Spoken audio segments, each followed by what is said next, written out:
இன்றைய தினம் நெருக்கடி நிலை காலகட்டத்தில் எப்படி ஜனநாயகம் குரல் வலை நெரிக்கப்பட்டது, அந்த காலகட்டத்திலே இன்னும் 50 ஆண்டுகளுக்கு முன்பாக சிறையில் இருந்தவர்கள் நூற்றுக்கணக்கானோர் தமிழகத்திலேயே இருக்கிறார்கள். அவர்களுக்கு பாராட்டும் விதமா 25ஆம் தேதி சென்னையில கமலாலயத்தில் கூட்டம் நடந்தது. இன்னைக்கு திருச்சியில நெருக்கடி நிலையை பற்றி மக்களிடம் விழிப்புணர்வு. ஏன்னா விழிப்புணர்வு உள்ள சமுதாயம் மாத்திரமே வாழுகின்ற சமுதாயமா இருக்கும். ஆகவே இந்த காங்கிரஸ் கட்சியினர் மிகப்பெரிய ஜனநாயக விரோதிகள். பல்லாயிரக்கணக்கான பேர் தமிழகத்தில் சிட்டி பாபுவிலிருந்து, கேரளா ஈவினிங் ஷோண்ட ராஜன், கர்நாடகாவில் பிரபல திரை நட்சத்திரம் ஸ்னேகலதா ரெட்டி, இப்படி பலரை கொலை செய்த ஜனநாயக விரோத தீய சக்தி இந்த காங்கிரஸ். அதோட ஊழல் திமுக சேர்ந்திருக்கு.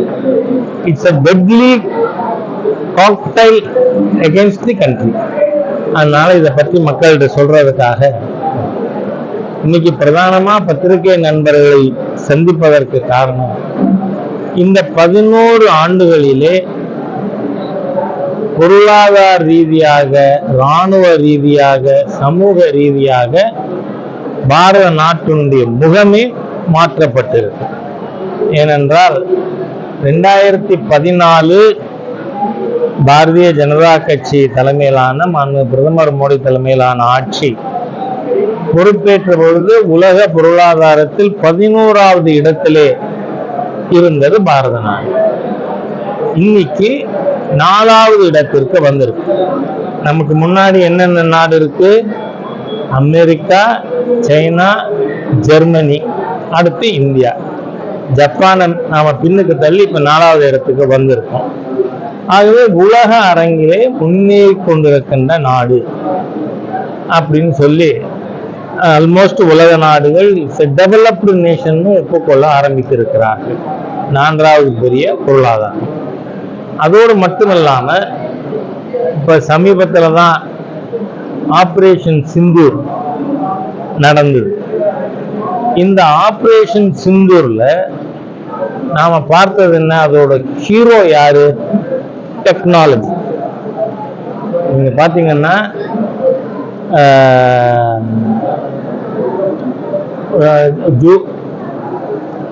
போன மாசம் இப்ப ஜூன் மாசம் 6ஆம் தேதி இரவு ஆபரேஷன் சிந்தூர் நாம துவங்கினோம். நீங்க பார்த்தா அந்த 4 நாளுக்குள்ளாக 6 இரவு 1:05 1:30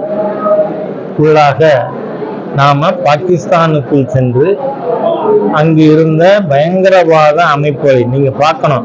இன்னைக்கு உலக சீனரியோ நீங்க பார்த்தா மாசக்கணக்கா கல்ஃப் வார் நடந்துட்டு இருக்கு, இஸ்ரேல் வர்சஸ் அதர்ஸ். அதே மாதிரியா 2 ஆண்டுகளுக்கு மேலாக உக்ரைனுக்கு எதிராக ரஷ்ய யுத்தம். ஆனால் நம்முடைய துல்லிய தாக்குதல் மூலமாக பாகிஸ்தான் ராணுவத்தை தொடல, நம்ம அப்பாவி பாகிஸ்தான் மக்களை தொடல. ஆனால் பாகிஸ்தானில் நமக்கு எதிராக செயல்பட்டு கொண்டிருக்கின்ற பயங்கரவாத முகாம்களை மட்டும் அழிச்சோம். இருந்தாலும் பாகிஸ்தான் மிக மோசமான மக்கள் விரோத நடவடிக்கையில ஜம்மு காஷ்மீர்ல இருக்கிற 16 பேரை பொதுமக்களை சுட்டு கொன்னாங்க. அதனால ஆபரேஷன் சிந்தூர் துவங்கினோம். 4 நாள்ல பாகிஸ்தான் மண்டிட்டது. Now everything is clear. ஏன்னா பாகிஸ்தானுடைய ராணுவ மந்திரியே என்ன சொல்லியிருக்கார்? நாங்க தான் கேட்டோம், போர் நிறுத்தம் வேணும்னு நாங்க தான் இது ட்ரம்ப் எல்லாம் சொல்லல, நாங்க இந்தியாவை கேட்டோம். இந்தியா ஒப்புக்கொண்ட. நீங்க எது புத்திசாலித்தனம்? போரை நீட்டிட்டு கொண்டே போவது புத்திசாலித்தனம் இல்லை. ஆனால் அதுக்காக எதிரிக்கு இடம் கொடுக்கலாமா? அதுவும் தப்பு. ஆகவே அந்த மாதிரியாக ஒரு ஜனநாயக ரீதியாகவும் இருக்கணும், எதிரிக்கு பயங்கரவாதத்தை நாங்கள் ஏற்க மாட்டோம்னு சொல்லணும். அந்த மாதிரியாக செய்த மாண்புமிகு பிரதமர் அவர்களுடைய ஆட்சியில இதுவரை 1,50,000 ஸ்டார்ட் அப்ஸ் துவங்கப்பட்டு நடந்து கொண்டிருக்கின்றன. அதே மாதிரியா நீங்க இன்னைக்கு பார்த்தா டெலிமெடிசின், இன்டர்நெட் மூலமா சிகிச்சை பெறுபவர்கள் இந்த 10 ஆண்டுகள்ல 37 கோடி பேஷண்ட்ஸ் இந்த டெலிமெடிசின் மூலமா. ஏன்னா இந்தியா இன்னைக்கு ட்ரீட்மெண்ட்டுக்கான மெடிக்கல் டெஸ்டினேஷன். அதனால டெலிமெடிசின் பயன்பெற்றவர்கள் 37 கோடி பேஷண்ட்ஸ். அதே மாதிரியா இன்னைக்கு பார்த்தா ஆபரேஷன் சிந்தூர் நம்ம ஆரம்பிச்சதுலேருந்து அந்த 4 நாளுக்குள்ள பாகிஸ்தான் 700க்கு மேற்பட்ட ட்ரோன்களை அனுப்பியது. ஆனா அந்த ட்ரோன்ல இந்தியாவுக்குள்ள விழுந்த ட்ரோன் எவ்வளவு? 1 ஜலந்தர்ல, அதுவும் வெடிக்கலையாம். சீனா கிட்ட குழந்தைகளுக்கு கூட ஏரோப்ளைன் வாங்கி கொடுக்கப்படாது, அது சப்ஸ்டாண்டர்டா தான் இருக்கும். அங்கிருந்து கிராக்கர் வாங்கினா வெடிக்காது. அந்த மாதிரியா 700 ட்ரோனும் விண்வெளியிலேயே தடுத்து அழிக்கப்பட்டது. அதுக்கு காரணம் என்ன? இந்தியாவில் இப்ப ட்ரோன் கம்பெனிஸ் 550 கம்பெனிகள் இருக்கின்றன. அதுல 100 கம்பெனி டிஃபென்ஸ் செக்டார்ல ஆக்டிவா இருக்கு. நீங்க பார்த்தால் இந்த 10 ஆண்டுகள்ல மட்டும் நம்ம டிஃபென்ஸ் எக்ஸ்போர்ட், ஆயுதங்கள் ஏற்றுமதி 25,000 கோடியை தாண்டி இருக்கும். நம்ம நாட்டில் பட்ஜெட்ல அதிகமா செலவாகுது எது? Defence budget. இப்போ அந்த டிஃபென்ஸ் பட்ஜெட்ல நம்ம தேவையை பூர்த்தி செய்து கொள்வதோடு 25,000 கோடிக்கு நாம எக்ஸ்போர்ட் பண்ணியிருக்கோம். அதே மாதிரியா இப்ப பாஸ்போர்ட் வாங்குறதுங்கிறது கேப் புக் பண்ற மாதிரி உடனடியாக இதுல 523 பாஸ்போர்ட் சேவா கேந்திரா நாம உருவாக்கி இருக்கோம். அதற்கு அடுத்ததா நாம மிகப்பெரிய கஷ்டமான காலகட்டத்தை, உலகமே கஷ்டமான காலகட்டத்தை கடந்தது. கொரோனா வைரஸ் சீனாக்காரன் உற்பத்தி பண்ணதிலே குவாலிட்டியா இருந்தது ஒண்ணுதான், கொரோனா கிருமி. அவங்க எல்லாமே சப்ஸ்டாண்டர்ட் தான். இந்த கொரோனா கிருமியை மாத்திரம் அவன் ஸ்டாண்டர்டா இதுன்னு அனுப்பிச்சான். உலகமே இதனால அவஸ்தைப்பட்டது. அதே மாதிரி இன்னைக்கு நீங்க பார்த்தா இந்த டைரக்ட் பெனிஃபிட் டிரான்ஸ்பர், மக்களுக்கு நேரடியாக சப்சிடி ஸ்கீமை கொண்டு போய் சேர்க்கிறது. இப்ப விவசாயிகளுக்கு ஆண்டுக்கு 6,000 ரூபாய் நேரடியா அக்கௌண்ட்ல. இதன் மூலமாக 3,48,000 கோடி லீக்கேஜ் தடுக்கப்பட்டிருக்கு. மொத்த பெனிஃபிட் எவ்வளவு? 44 லட்சம் கோடி பணம் டிரான்ஸ்பர் பண்ணியிருக்கோம். ஆனால் இதன் மூலமா எந்த மாதிரின்னா, இப்போ யூரியா வாங்கினா அது விவசாயம் மாத்திரம் பயன்படுத்தல, வெடிமருந்து கம்பெனியும் பயன்படுத்துறான். அதனால நீம் கோட்டட் யூரியா, அப்ப என்ன ஆகுது? அதை நீங்க பயன்படுத்த முடியாது. ஆக சப்சிடி ஸ்கீம்ல 3,48,000 கோடி நாம ஊழலை தடுத்து இருக்கிறோம், லீக்கேஜை தடுத்து இருக்கோம். அதே மாதிரியா UPI, யூனிஃபைடு பேமெண்ட் இன்டர்ஃபேஸ், அது நம்ம நாட்டில் மட்டும் இல்ல, எல்லை கடந்து 7 நாடுகள், பிரான்ஸ், மலேசியா, சிங்கப்பூர் ஆகியவர்கள் பணம் டிரான்ஸ்பர் பண்றதுக்கு நம்மோட UPI பயன்படுத்துறாங்க. அதே மாதிரி சர்வீஸ் சென்டர்ஸ் 5,34,000 சர்வீஸ் சென்டர்ஸ் நாம இந்த காலத்துல ப்ரொவைட் பண்ணியிருக்கோம். இந்த முன்ன ராஜீவ் காந்தி பிரதமரா இருக்கும்போது சொன்னார், நான் டெல்லியில இருந்து அவர் சொன்னது 100 நயா பைசா அனுப்பினால் 15 நயா பைசா தான் மக்களுக்கு போகுது, மீதி 85 நயா பைசா இடையிலேயே சுரண்டப்படுகிறது. சொன்னவரியாக பிரதமர், அன்னைக்கு அவர் பிரதமரா இருக்கார். அதனாலதான் நாம இந்த டைரக்ட் பெனிஃபிட் டிரான்ஸ்பர் ஸ்கீமே கொண்டு வந்தோம். அதன் மூலமா இன்னைக்கு நீங்க பார்த்தா ₹1 சென்டர் அனுப்பினா 1 பைசா முறிவில்லாமல் மக்களுக்கு போய் சேருது. இது வர 6,83,000 கோடி அந்த மாதிரியா ரீச் ஆயிருக்கு. அதே போல இன்னைக்கு நாம ராணுவம் இவ்வளவு தூரம் ஆகாஷ் பிரம்மாஸ் ஆகியவைகள் எல்லாம் எதன் மூலம் இயக்கப்படுது? நம்ம ஒரு ஆள் கூட அங்க போல. பிரதமர் பேசும்போது சொன்னார், 200 கிலோமீட்டருக்கு அப்பால் உள்ளே இருக்கின்ற உங்கள் பயங்கரவாதியின் நெஞ்சிலே மிதித்தோம். அது எப்படி நடந்தது? இங்க இருந்து ஆர்டிபிஷியல் இன்டெலிஜென்ஸ் மூலமா. ஆக நீங்க இன்னைக்கு பாத்தீங்கன்னா நாட்டு மக்கள், ஏழை எளிய மக்களுக்கு விவசாயிகள் கொடுக்கிற சப்சிடியா இருக்கட்டும், 78 கோடி பேருக்கு நாம ஆயுஷ்மான் பாரத் மூலமா இன்சூரன்ஸ் கொடுத்திருக்கோம். நம் நாட்டினுடைய ஜனத்தொகையில சரிபாதி அவர்கள் இத பெனிஃபிட் அடைஞ்சிருக்காங்க. ஆகவே இந்த மாதிரியாக மாண்புமிகு பிரதமர் மோடி அவர்கள் ஆட்சிக்கு வந்த பிறகு எல்லா துறைகளிலும் இந்தியா முன்னேற்றம் அடைஞ்சிருக்கு. உலக நாடுகள் அரங்கில் மிகப்பெரிய மரியாதை வந்திருக்கு. அதனால இந்த அரசாங்கத்தை எப்படியாவது குறை சொல்லணுமேன்னு காங்கிரஸ்ல நிறைய பேர் முயற்சி பண்றாங்க. மக்கள் அதை நம்ப மறுக்கிறார்கள். காரணம், இது எல்லா மக்களுக்கு நேரடியாக போய் சேர்ந்திருக்குங்கிறதுனால. ஆகவே மாண்புமிகு பிரதமருடைய ஆட்சியின் பலன்கள் மக்களுக்கு உங்க மூலமா திட்டங்கள் போய் சேரணும். அப்பதான் அவர்கள் பலன் அடைவார்கள் என்று கேட்டுக்கொண்டு நான் சொல்றதுக்கு இருக்கு. நீங்க எதுவும் கேட்கறதுனா கேட்கலாம்.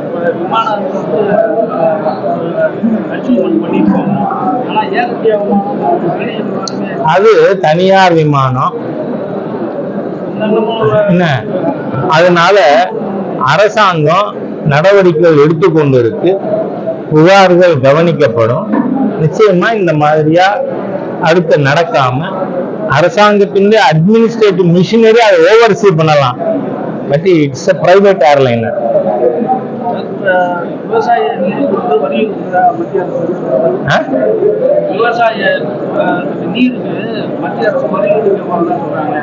எந்த நீருக்கு? ஸ்டாலின் வீட்டுக்கு வர்ற வீட்டுக்கு வரி, குடிநீர் வசதிக்கு வரி போடுறது ஸ்டாலின் அரசாங்கமா இல்ல மோடி அரசாங்கமா? எந்த இதுக்கு? இப்ப நம்ம காவிரி டெல்டா பகுதியில இருக்கோம். எங்கேயாவது விவசாயிகிட்ட போய் கேளுங்க, நீங்க வயலுக்கு தண்ணி பாய்ச்சணும்னா அதுக்கு ஏதாவது வரி வாங்குறாரா? டோல் போட்டு வாங்குறோமா? என்ன குற்றச்சாட்டு? முழுக்க தோற்று போன ஒரு அரசாங்கம். அதோட மட்டும் இல்ல, நாம ஒரு விஷயம் ஞாபகத்துல வச்சுக்கணும். இந்த அரசாங்கம், இந்த திராவிடியன் ஸ்டாக் அரசாங்கம் தொடர்கின்ற ஒரு நாளும் அடுத்த தலைமுறைக்கு ஆபத்து. ஏன்? இப்போ 2 நடிகர்கள் கைது செய்யப்பட்டிருக்காங்க. எதுக்கு? போதைப் பொருளுக்கு. அதுல 2 நடிகைகள் இருக்காங்கன்னு சொல்றாங்க. ஏற்கனவே போதைப் பொருள் கடத்தினதுக்காக விசாரிக்கப்பட்ட சினிமா டைரக்டர்ஸ் அவங்க எல்லாம் பணக்காரங்களா இருப்பாங்க. அதனால அமீர்னு சொல்லிப்பாங்க. நான் சொல்ல புரியுதா? அமீர்னா ஹிந்தில என்ன இருக்கும்? பணக்கார். அதனால அவங்க அமீரா இருக்கலாம். இந்த மாதிரி இன்னைக்கு முழு சினிமா துறையும் போதையிலே சிக்கி தவிக்கிறது. அந்த சினிமா துறை யார் கையில இருக்கு? ஸ்டாலின் குடும்ப கையில இருக்கா இல்லையா? ரெட் ஜெயண்டா? ரெட் ஜெயண்ட மீறி நம்ம இங்க திருச்சியில இருக்கிற ஒரு தியேட்டர்ல சினிமா ஓட முடியுமா? கொள்ளைக்கார கூட்டம், ஒரு குடும்பமே. ஏன்னா ஜாஃபர் சாதிக்கா 2300 கோடிக்கு போதை பொருள் கடத்திய ஒரு மிகப்பெரிய சமூக விரோத தீய சக்தி. அவர் யாரு? திராவிட முன்னேற்ற கழகத்தின் அயலாரின் மாவட்ட இணை செயலாளர். என்ன குற்றச்சாட்டு? இது நான் சொல்றது இல்லை, நார்கோட்டிக் கண்ட்ரோல் பியூரோ சொல்லுது. ஸ்டாலின் குடும்பத்தில் இருக்கின்ற ஒரு மங்கை, அவங்க சினிமா என்ன சினிமா எடுத்தாங்க? மங்கையா தெரியல. 50 கோடிக்கு போதை பொருள் கடத்தி வந்த பாவம் பணம். அந்த பணம் ஸ்டாலின் குடும்பத்துல சினிமா உற்பத்தி பண்றதுக்கு பயன்பட்டு இருக்குங்கிறாங்க. முதலமைச்சர் பதில் சொல்லுங்க. அந்த குற்றச்சாட்டு உண்மைனா முதலமைச்சர் போல மிகப்பெரிய சமூக விரோத தீய சக்தி இல்லைன்னு சொல்லணும். ஏன்னா இன்னைக்கு அடுத்த தலைமுறையை அழிப்பது போதை. நீங்க பார்த்தா இந்தியாவிலேயே இந்த நார்கோட்டிக் சிந்தட்டிக் ட்ரக் சங்கரங்கோவில்ல பேசும்பொழுது ஆளுநர் ஒரு கேள்வி கேட்டார். அதுக்கு இன்னி வரைக்கும் முதலமைச்சருக்கு அல்ல அவரோட கைத்தறிகள் தெரிந்து யார்கிட்ட பதில் வரல. இந்த அரசாங்கம் கஞ்சா பிடிக்கிறீங்க, அவர் கேட்டதை கேள்விய கவனமா நாம உள்வாங்கணும். 1 கிராம் ஆவது சிந்தட்டிக் ட்ரக் நீ குடிச்சிருக்கியா? 1 கிராம். இது யார் வாயிலிருந்து வருது? மேலும் ஆளுநர். அப்ப இந்த அரசாங்கம் எவ்வளவு மோசமானது. அதனாலதான் சொல்றேன், இந்த முறை தேர்தல்ல நீங்க என்னென்னவோ கூட்டணி பற்றி பேசுறாங்க, அதுவே இல்ல. இந்த ட்ரக், சிந்தட்டிக் ட்ரக் பிடிலர்ஸ் தமிழகத்தை என்ன இந்தியாவிலேயே மிக அதிகமான போதை பொருள் புழக்கத்தில் இருந்தது பஞ்சாப். இன்னைக்கு எது நம்பர் 1? தமிழ்நாடு. தமிழ்நாட்டுல நீங்க சமூக அக்கறை உள்ள ஊடகங்கள் இதை தினந்தோறும் சொல்லணும். இங்க இருக்கிற சென்ட்ரல் ஸ்கூலுக்கு எதிர்த்தாப்புல, சிபிஎஸ்இ ஸ்கூலுக்கு எதிர்த்தாப்புல, இங்கெல்லாம் ஏன் இந்த மாநிலத்தில் இருக்கிற ஐஏஎஸ் ஆபீசர்ஸ், ஐபிஎஸ் ஆபீசர்ஸ், இங்க இருக்கிற சயின்டிஸ்ட், ப்ரொஃபசர்ஸ், டாக்டர்ஸ், இன்ஜினியர் எல்லாரோட குழந்தையும் போதைக்கு உட்படுத்தி வீட்டுல படுக்க போட்டுடணும். அப்போ தமிழ்நாட்டின் எதிர்காலம் அப்பதானே அழிக்க முடியும். அந்த மாதிரி அழிக்க திட்டமிட்டு கொண்டிருக்கின்ற தீய அரசாங்கம் இந்த ரெப்டியன் ஸ்டாக் அரசாங்கம். அதனால இந்த அரசாங்கம் தொடர்கின்ற ஒரு நாளும் நம்ம அடுத்த தலைமுறைக்கு ஆபத்துங்கிறதுனால நமக்கு இந்த அவங்க திமுக கூட்டணியில நிறைய குழப்பம். ஒருத்தர் சொல்றாரு, நாங்க என்ன டீக்கும் பொறைக்கும் பொறையா பண்ணா அது கொஞ்சம் சாஃப்டா இருக்கும், பொறை கொஞ்சம் ஹார்டா இருக்கும். நாங்க டீயும் பொறையும் வாங்கி டீயும் மண்ணும் வாங்கி ஏமாற மாட்டோம் சொன்னாரா? சரி. அதுக்கு அடுத்து பாவம் என் நண்பர் வைகோ, அவர் கொஞ்சம் முன்ன பின்ன பேசுவார். அதுக்காக அவர் கட்சியை உடைக்கிறதா? அவர் சொன்னார் மதிமுக கூட சீட்டு கேட்கணும்னு. நேற்றுக்கு மதிமுக சார்பில் பல்லடத்துல போட்டியிட்டவர திமுக கொண்டு சேர்த்துக்கிட்டாங்களா? நானும் இல்லாத பேசலையே. இன்னைக்குமே வாழ்க்கையில 62 வயசுல பொய்யே பேசாதவங்க இருக்கிறாங்க. நீங்க மதிமுக. அதுக்கு அடுத்து பார்த்தா காங்கிரஸ், அவங்க சொல்றாங்க எனக்கு அதிக சீட்டு வேணும்னு கேட்கிறாங்களா? கம்யூனிஸ்ட் பத்தி கவலைப்பட வேண்டாம், அவங்க சீட்டு கேட்பாங்க. ஆனா 25 கோடியை 30 ஏற்றி கொடுத்தா சரின்றுவான். என்ன அவ்வளவு இருக்கச்ச நான் கேட்கிறேன், மாண்புமிகு உள்துறை அமைச்சர் அமித்ஷா அவர்கள் தமிழ்நாட்டில இருந்து கூட்டணி அறிவிச்சது எதுக்கு லபோதி போன்னு கத்துறீங்க எல்லாரும்? 6 மணி நேரத்துல கவிஞர் கனிமொழி இவர்கள் ஏற்கனவே சண்டை போட்டார்கள். ஆமா, நீங்களும் காங்கிரஸும் எப்படி இருந்தீங்க? காங்கிரஸ் திமுக விட்டு வெளியில போச்சு. போன உடனே கருணாநிதி என்ன சொன்னார்? நட்பு கேடாய் முடியும், சனியன் தொலைஞ்சா விடுங்கிறார். அதுக்கு அர்த்தம் அதுதானே. அவர் சொன்ன வார்த்தை கூடா நட்பு கேடாய். அதனால உங்க கூட்டணி முதல் கவனிங்க. சும்மா எப்பவுமே நான் சொல்றேன், ராஜா கொஞ்சம் எல்லாம் மீறி சொல்றான்லாம் சொல்லக்கூடாது. இந்த அடுத்த வீட்டு ஜென்ன வழியா எட்டி பார்க்கறது தப்பான வழக்கம். அதை நீங்க எல்லாம் பார்க்காதீங்க. உங்களுக்குள்ள நீங்க பண்ணு போட்டீங்களா புற போட்டீங்களான்னு புறப்பட்டுக்கிறாங்கல்ல, அவங்களெல்லாம் கொஞ்சம் கவனிங்க. ஏன்னா எனக்கு இருக்கிற தகவல் திமுக கூட்டணி முழுக்க உடஞ்சு போயிரும் தேர்தலுக்கு முன்னாடின்னு. அதனால அதை பண்ணுங்கன்னு சொல்லிக்கிறேன். நீங்க வேற எதுவும் கேட்கணும்னா கேட்கணும். ராமதாஸ் செல்வப்பிரதி வந்ததுக்கு அப்புறம் என்ன சொல்லியிருக்காருன்னா, அந்த பிளவுக்கு காரணமே பாஜக தான். எந்த பிளவு காரணம்? அதுக்குதான் இந்த செல்வ பெரும் தொகைய எங்கிட்ட எல்லாம் பெரிய தொகை கிடையாது. அந்த செல்வ பெரும் தொகை அவரு உங்க கட்சி கவனி பாமகவில் என்னங்கிறதுக்கு நீ பேச வேண்டாம். அசிங்கமா இல்லையா? பக்கத்து விட்டு ஜென்ன கதை வழியா எட்டி பார்க்கலாமா? இப்பதான் சொன்னேன்னா இந்த ஜென்ன கதை வழியா எட்டி பார்க்கிற பழக்கம் ரொம்ப கெட்ட வழக்கம். அங்க என்ன நடக்கிறது அப்படின்னு அது செய்ய வேண்டாம்னு கேட்டுக்கிறேன். நன்றி. எனக்கு ஃப்ளைட்டுக்கு போகும். என்னை பத்தி நான் எதுவுமே இன்னைக்கும் சொல்ல மாட்டேன்.